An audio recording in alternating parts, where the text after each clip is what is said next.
একজন আইসক্রিম বিক্রেতা প্রতিদিন একটি লোকালয়ে গিয়ে আইসক্রিম বিক্রি করতেন। সেই কলোনিতে সব ধনী লোক থাকত, কিন্তু সেখানে একটি পরিবার ছিল যারা আর্থিক সংকটের মধ্য দিয়ে যাচ্ছিল। সেখানে এক মহিলার 4 বছরের একটি ছেলে ছিল, যে প্রতিদিন জানলা দিয়ে আকুল চোখে আইসক্রিম বিক্রেতার দিকে তাকিয়ে থাকত।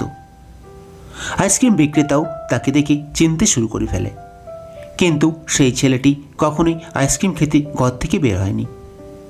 একদিন সেই আইসক্রিম বিক্রেতা মনে উৎসুকতা নিয়ে ওই বাড়ির জানলার কাছে গিয়ে শিশুটিকে বললেন, বাছা, তুমি কি আইসক্রিম পছন্দ করো না? তুমি কি কখনো আমার আইসক্রিম কিনবে না?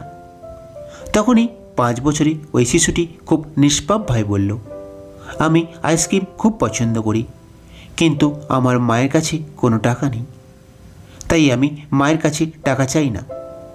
এটি বলে সে কাঁদতে শুরু করে আর বলতে থাকে, আমার বাবা যখন ঈশ্বরের কাছ থেকে ফিরে আসবে তখন তিনি অনেক আইসক্রিম নিয়ে আসবেন। এই কথা শুনে আইসক্রিম বিক্রেতা সেই শিশুটির প্রতি প্রচণ্ড ভালোবাসা অনুভব করলেন। তিনি বললেন, বাচ্চা, তুমি প্রতিদিন আমার কাছ থেকে আইসক্রিম নাও, আমি তোমার কাছ থেকে কোনো টাকা চাইব না। কিন্তু সেই শিশুটি খুব স্বাভাবিকভাবে বলল, কিন্তু আমি নিতে পারবো না, কারণ আমার মা বলেছে বিনামূল্যে কিছু নেওয়া নোংরা কাজ, তাই আমি কিছু না নিয়ে আইসক্রিম খেতে পারি না। আইসক্রিম বিক্রেতা ওই শিশুটির মুখ থেকে এমন গভীর কথা শুনে অবাক হয়ে গেলেন। তারপর বললেন, আমাকে আইসক্রিমের বিনিময়ে প্রতিদিন তুমি একটি চুমু দেবে, এইভাবে আমি আইসক্রিমের দাম পেতে সক্ষম হব। শিশুটি এইভাবে সেই লোকটির সাথে খুব খুশি হয়েছিল এবং পরক্ষণে আইসক্রিম নিয়ে বাড়ি চলে গেল। এইভাবে আইসক্রিম বিক্রেতা প্রতিদিন আইসক্রিম দিলেন এবং বিনিময়ে শিশুটি আইসক্রিম বিক্রেতার গালে একটি চুমু দিয়ে খুশি হয়ে ঘরের মধ্যে চলে যেত। এভাবে প্রতিদিন এই ঘটনা ঘটতে থাকত। এভাবে চলতে থাকে প্রায় 1 মাস। কিন্তু এরপর হঠাৎ করে একদিন সেই শিশুটি আসা বন্ধ করে দেয়, এমনকি তাকে সেই জানালায়ও দৃশ্যমান হতে দেখা গেল না। কয়েকদিন কেটে গেলে আইসক্রিম বিক্রেতা নিজে আর থাকতে না পেরে পৌঁছে গেল সেই বাড়িতে। শিশুটির মা দরজা খুললেন। আইসক্রিম বিক্রেতা এবার কৌতূহলী হয়ে ওই শিশুটির বিষয়ে জানতে চাইলে তার মা বলতে লাগলেন, দেখুন ভাই, আমরা হলাম গরিব মানুষ, আমাদের বাচ্চাকে প্রতিদিন আইসক্রিম খাওয়ানোর মতো এত টাকা নেই। আপনি তাকে প্রতিদিন ফ্রি আইসক্রিম খাওয়াতে থাকেন।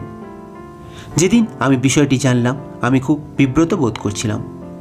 আপনি একজন ভালো মানুষ, কিন্তু আমি আমার ছেলেকে বিনামূল্যে আইসক্রিম খেতে দিতে পারি না।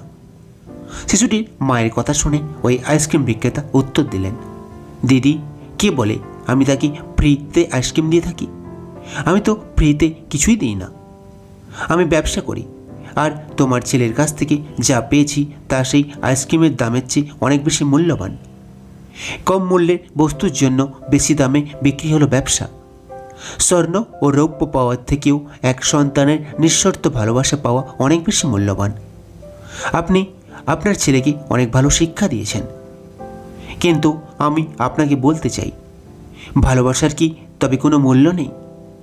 তার দেওয়া একটি চুমু আমার পুরো দিনটিকে অনেক ভালো করে তোলে।